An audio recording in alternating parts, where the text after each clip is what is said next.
Uh, yeah. Welcome to Onwrd, the show where we explore emerging social innovations and chat with social innovators. I'm your host, Daniel Weinsvik.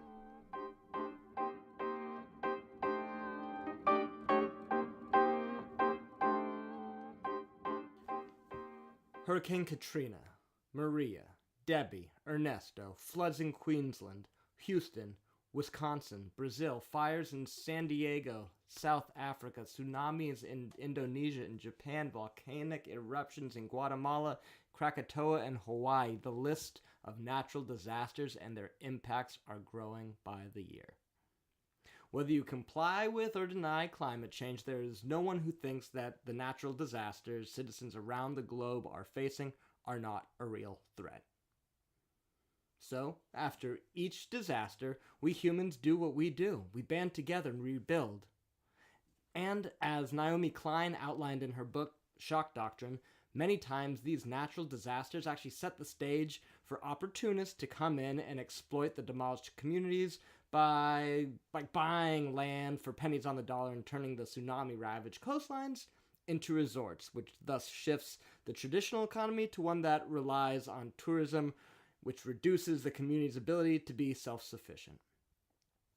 Not only have disaster relief efforts perpetuated this ugly aspect of consumer capitalism, but the goods, the dollars, and the hours donated tend to be based on this top-down model of aid that creates unintended externalities such as huge amounts of plastic waste and fraud.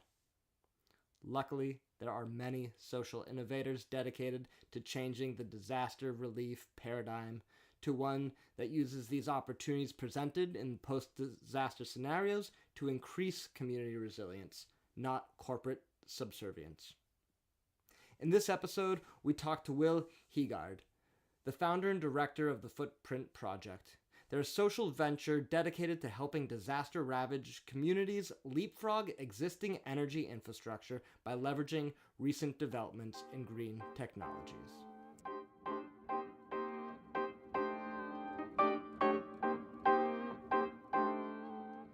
So we're going to get into what you're doing, but you just came back from Puerto Rico, and we've all been hearing a lot about Puerto Rico. So can you tell us a little bit about what it's like right now over there, what you were doing there? Yeah, I was just down there for a couple weeks. We're working specifically on a renewable energy nanogrid project in Vieques, which is a small island off the coast of Puerto Rico, one of the hardest hit by Hurricane Maria. And the island itself is pretty much in long-term recovery mode, right? So the lights are back on for all practical purposes. The grid is back up and running, though it's extremely vulnerable, and there are still outages. Before the storm, even the grid was not great. So after the storm, it's been a long road to recovery. I'd say they're now in that preparedness space where they're not doing immediate relief or reconstruction, so to speak. Okay, so you said we there. Who is we? You're with the Footprint Project. Who are you guys? What do you do? Totally. We're a small social impact organization that focuses on sustainable disaster recovery. So Footprint basically displaces diesel generators for relief and recovery operations after disasters. We basically operate under the principle that if we're going to respond and recover from disasters, we might as well build back greener. And we do that with nanogrids. So instead of spending money on standalone diesel generator systems and gas to power critical infrastructure, shelters, health clinics, fire stations, all of the stuff that needs to happen after a disaster, we think can be powered with a solar storage system or a collection of hybrid renewable energy generation instead of standalone fossil. Okay, so you're using these crises that happen as an opportunity for sustainable development instead of perpetuating the system of fossil fuels. Exactly. I mean, the basic premise is if we can't build back better from these disasters, we're not going to be able to build back. And so until you guys showed up and started doing your work, what's been the typical model of disaster relief outside of just, diesel generators? I know there's a lot of other products sent, and how are these actually negatively impacting the communities that we're trying to First of all, support? I just want to say that for the majority of humanitarian aid is really well intentioned, right? So people see a crisis and they want to help, and they send what they can, and in many cases, it really does provide a significant benefit to the affected community, right? So whether that's uh, food aid, canned goods, bottled water, all of those immediate relief items that people need after kind of after things fall apart. The problem is that a lot of money and time and energy and resources get spent delivering short-term relief items, right? So the plastic water bottles, the plastic tarps for roofing, the and for our niche, the diesel generators, right? So organizations and individuals send lots of short-term relief items that do help in the short term, but then once the news media moves on, the you know the big aid organizations stop being able to fund their their programs long term. Once the train kind of rolls out, the affected communities that are still dealing with recovery for sometimes 3-5 years, they're really not left with the tools needed to develop resilient communities after those storms, to make them more able to withstand the stronger storms that we're going to see in the future. So there, I want to be clear that while the traditional aid industry operates on the belief that we can and should help, and that's a good thing. There are ways we can do it better, and we at Footprint believe that displacing diesel in the response and recovery context is one of the best ways we can advance thoughtful aid. So one of the things you mentioned was that, these disasters, they're coming more frequent and they're becoming more intense. So from somebody on the other side, I'm seeing more and more fundraising efforts going on that follow in the wake of every hurricane, every volcano, so on and so forth. But you're in the ground in these different locations, so I'd be curious to hear how you see a lot of these funds that are being generated or granted, how are they actually spent in the affected communities? Totally. So it really depends on whether we're talking about the traditional grant making agencies, the USAIDs, FEMA's, um, you know, and the big foundations that give money after the storm, or the bottom up fundraising campaigns, those GoFundMe's that are put on or started by individuals in the community after the storm. And there, on both sides of that equation, there are good, there's money that gets spent well, and then there's money that gets spent less well or poorly, right? So part of the problem after disaster is that there's just a significant amount of chaos, right? And a lot of within that chaos, a lot of waste occurs, both from the top down grant making agencies, the ones that are giving money to the big NGO nonprofit implementing partners to go out and support, health clinics, do direct services, get bottled water into the community, do life-saving support and early recovery programming, as well as the bottom-up groups that are formed, in terms of like peer-to-peer community response. So you'll see the GoFundMe's that say, hey, I'm in Puerto Rico, I'm in this neighborhood. We're trying to raise $100,000 to deliver, X amount of aid to my surrounding community. I've found that there's good ways, there's pros and cons of both strategies, right? There are really good local actors that, if given the right amount of right money and the right resources and the right tools, they can do their response better than the big, more behemoth agencies that come in to support, do direct relief, or like, you know, body recovery and all that other stuff. But within that, there's certain things that we don't want local community groups doing. We don't want, it's not safe to have a local community group try to do search and rescue after an earthquake, right? That's only going to create more risk to an already vulnerable population. So it doesn't make, we want to give the resources and the money and the tools to international search and rescue agencies to do that work. So I think it really depends. And I'd say for community resiliency and basic, needs assessments, basic peer to, neighbors going around checking on the other neighbors, making sure that they have enough water, that their refrigerator's working if they're a diabetic and need to store their insulin. That stuff is really well, done well by local community groups.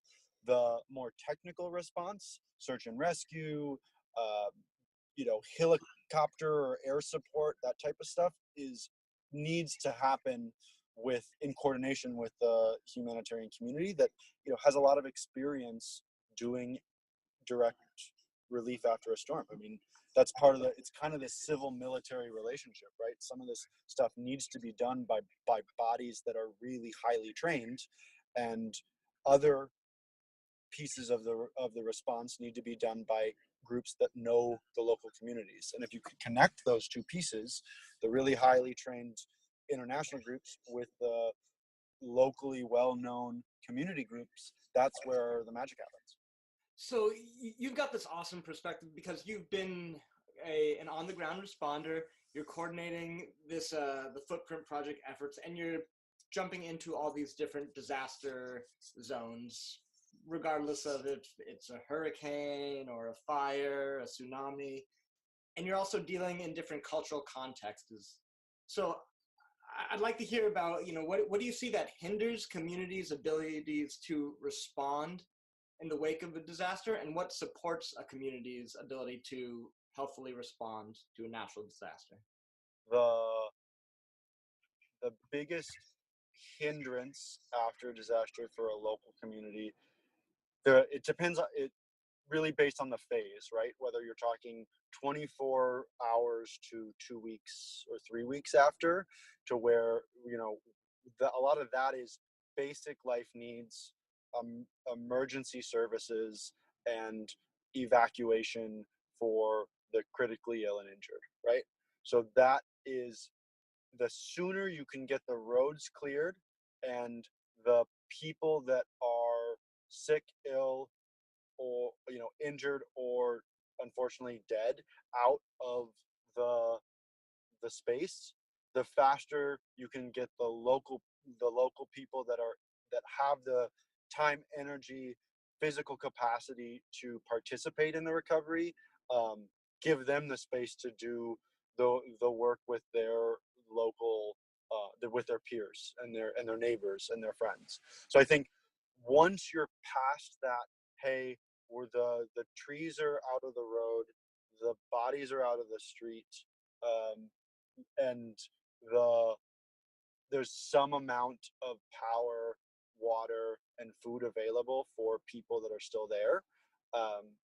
That that then you transition over to a, hey, let the community groups tell us what they need, and let the international humanitarian aid community work to support the local groups, and give them, let the local groups speak, tell them what they tell the international aid community what they need, and then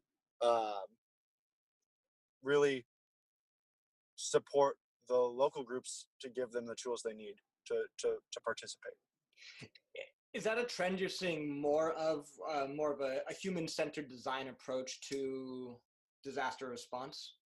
Absolutely, just because there's more and more communication. So you can do, once your Twitter feed is back up, a rural, farm collective in Puerto Rico can tweet the Jose Andres, right, the celebrity chef, And that's how one of the, World Central Kitchen was able to coordinate massive amounts of food and now long-term recovery, farm resiliency programming in Puerto Rico.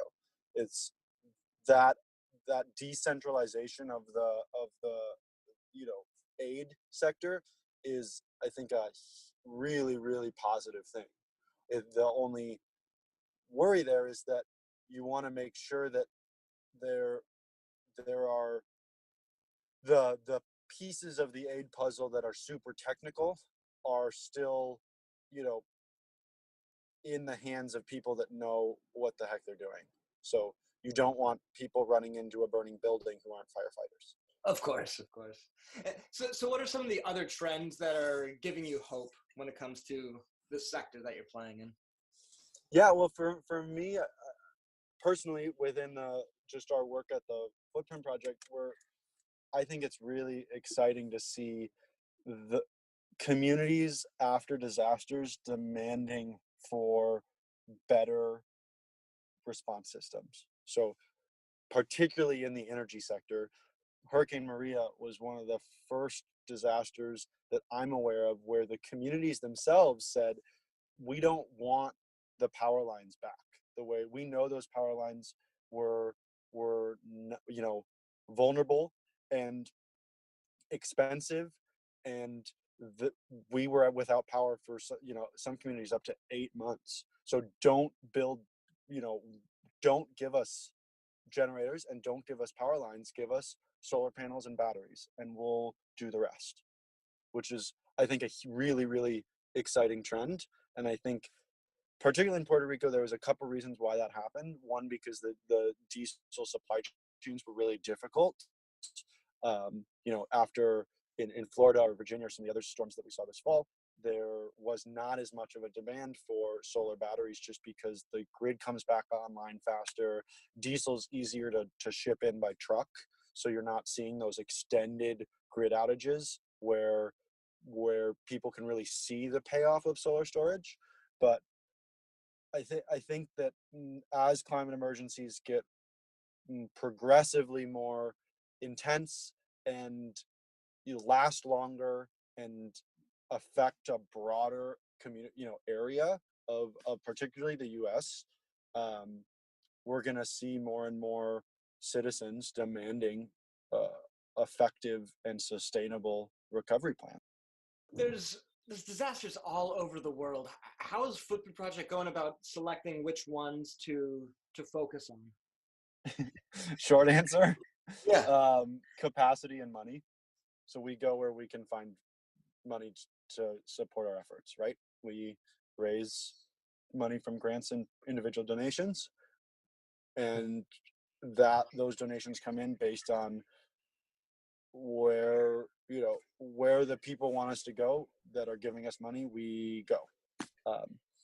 We are not big enough to really strategically or more strategically choose our locations. We've particularly been focused on Puerto Rico and domestic United States because we're based in Minnesota. Shipping lithium ion batteries internationally is a huge hassle, and there's a lot of constraints so far to building out a international disaster response team focused on nanogrids. We'd love to get there in the next few years, but for now we're going to focus on our backyard. And because you're connected to kind of the international conversation around disaster recovery, do you see that there's a certain type of disaster that is not responded to or not donated to as much as others? Like, do hurricanes generate more public interest and donations than a volcano eruption? Yeah, I think it's probably, and I'm also not the disaster, that's like almost a collective psychology question. And I think it really depends on, again, I think you're talking about the bottom up donations, the individuals that see, on their Facebook profile or whatever that say, I'm going to donate $20 or $100 or whatever to support the immediate response, versus the big government donor agencies, USAID, DFID, ECHO, these big the regional funding bodies that support the $27-ish billion of aid that gets distributed each year. So from the collective, like, bottom up fundraising or individual donation piece, I'd say it's probably more geographic and based on like weird internet algorithms now. You know what I mean? Like some Puerto Rico got a lot of attention because it was right in our backyard, and it was an acute on chronic disaster, right? So there was problems already, and then Hurricane Irma hit, and then Hurricane Maria hit, and then people were without power for 8 months to a year. But a lot of the traditional aid was already slated for Houston, because Houston had gotten hit by the floods like a couple weeks before Puerto Rico got affected. So it's a lot of the traditional or attention got diverted to Houston, and then there was very little aid left from the traditional actors to go to Puerto Rico. So I think it's kind of almost impossible to say which ones get attention and which ones don't. I think it's probably a really interesting collective psychology question, because I mean, let's be honest, right now we're still seeing famine across East Africa. South Sudan's not in great shape. There's the ongoing Ebola plus violent conflict in the DRC that has received virtually no attention from US media. So I mean, you could pick any region of the world and look at the ongoing humanitarian crises there. The refugee crisis in Europe from migration across the Mediterranean.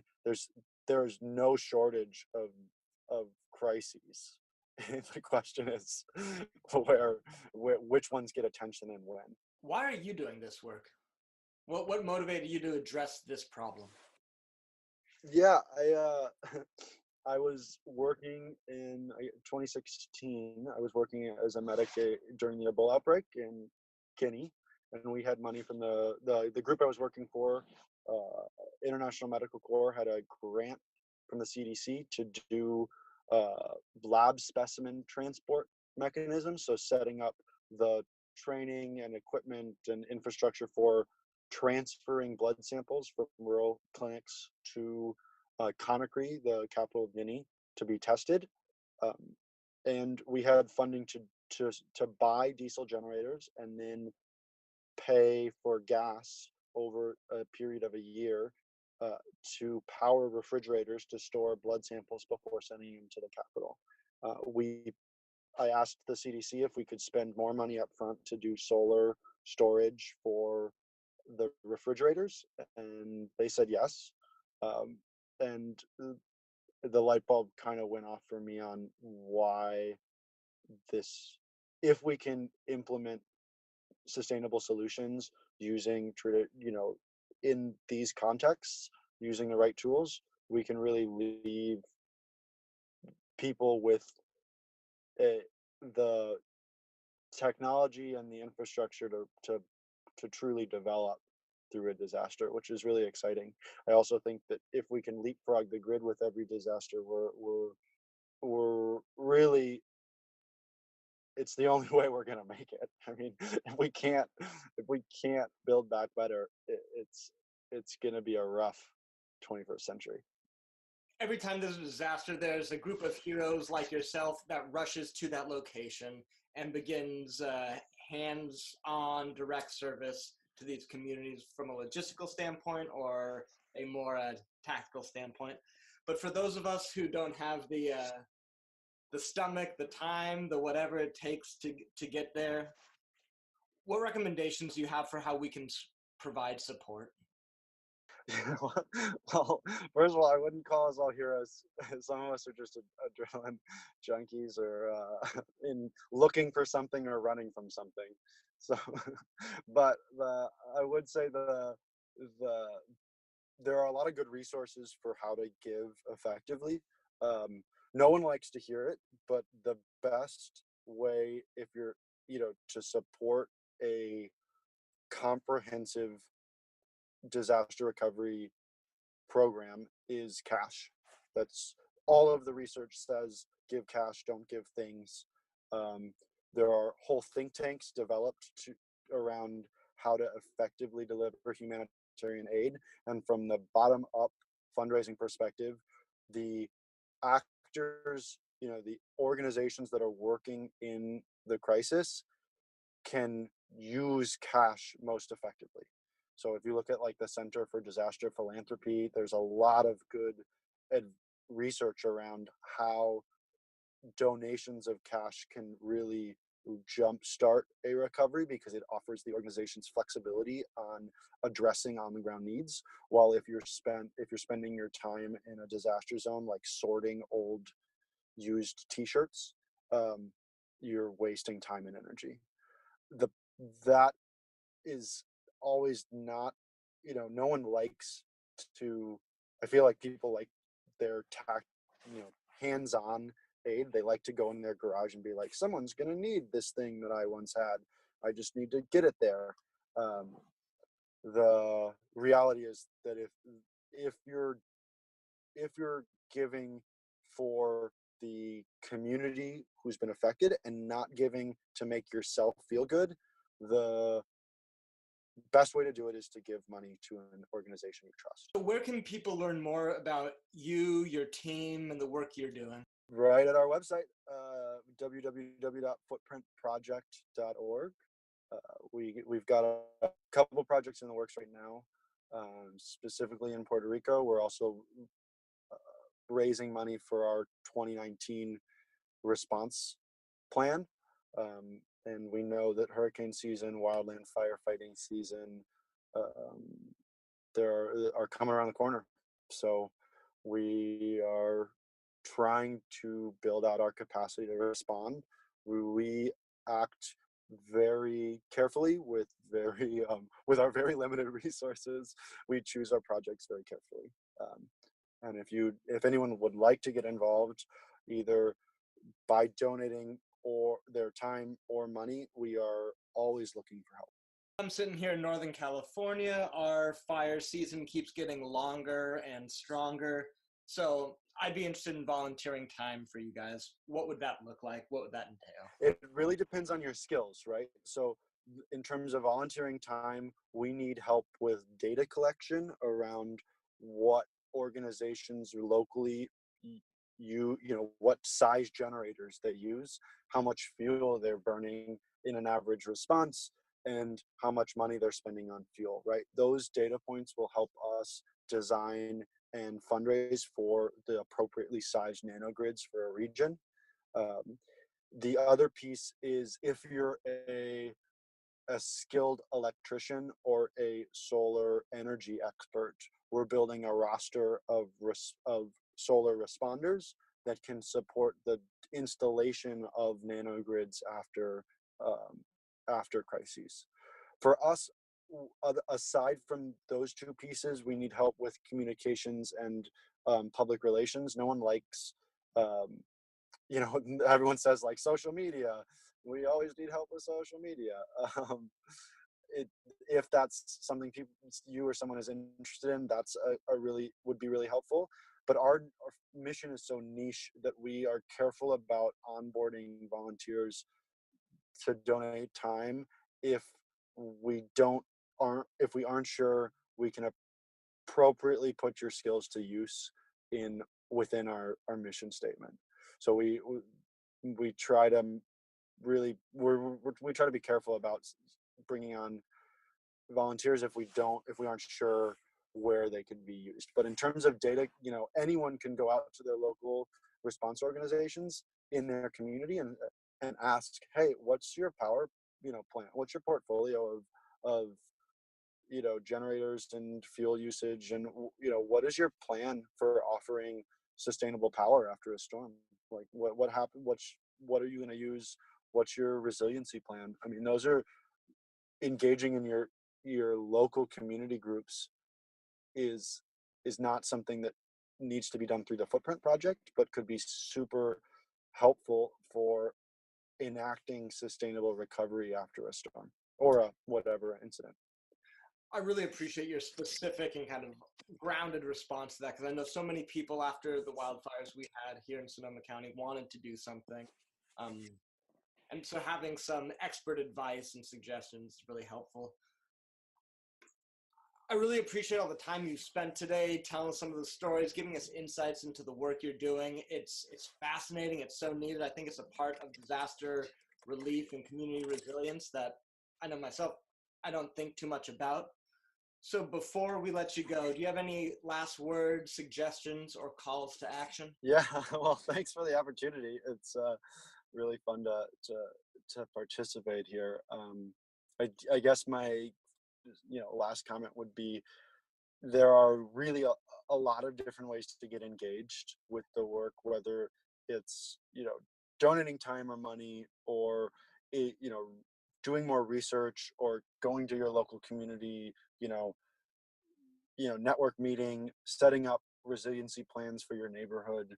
Um, that I just say that there's the biggest risk is that people get complacent and people get apathetic. So if you're interested in doing participating in recovery, there is a space for almost every skill. You just need to find the right group. For example, there's a group in Minnesota called the Ham Radio Operators Network for the comms nerds out there. And I love them because they literally save lives after storms. They deployed down to Puerto Rico when the communications networks were still severely damaged, and they were able to use ham radios to coordinate delivery of aid. Some people would call that like really nerdy or odd, but my point is that there are response and recovery groups for almost every niche need, and you don't necessarily have to deploy in person. There are groups that allow virtual deployment, so working with maps or working on Excel tables to coordinate aid delivery or supply delivery or flights for the people that are actually responding. So there are a lot of ways to involve yourself that don't necessarily mean that you have to get on a plane and respond within 72 hours. And so if you're interested, Google it. There's plenty of work to be done.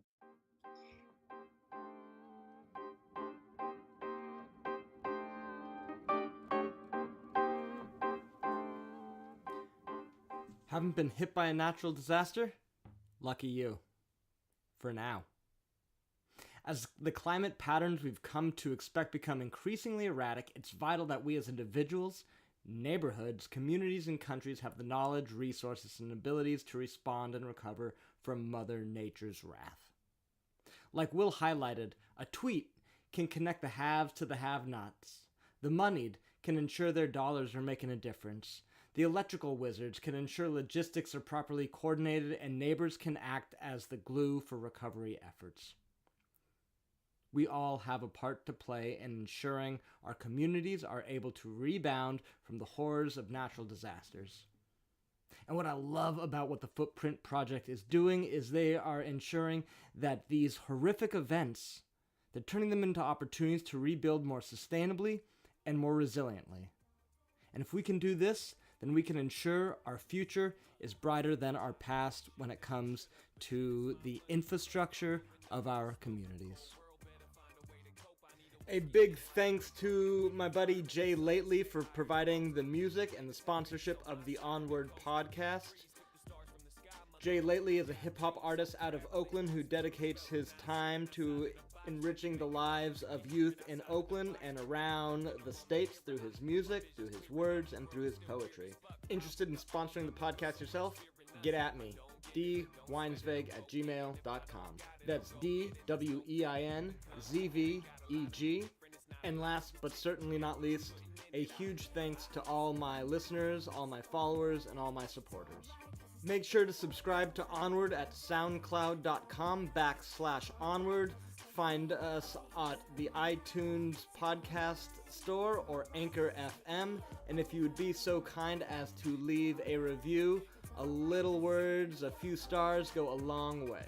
Thanks for tuning in to this episode of Onward. Until next time, onward and upward.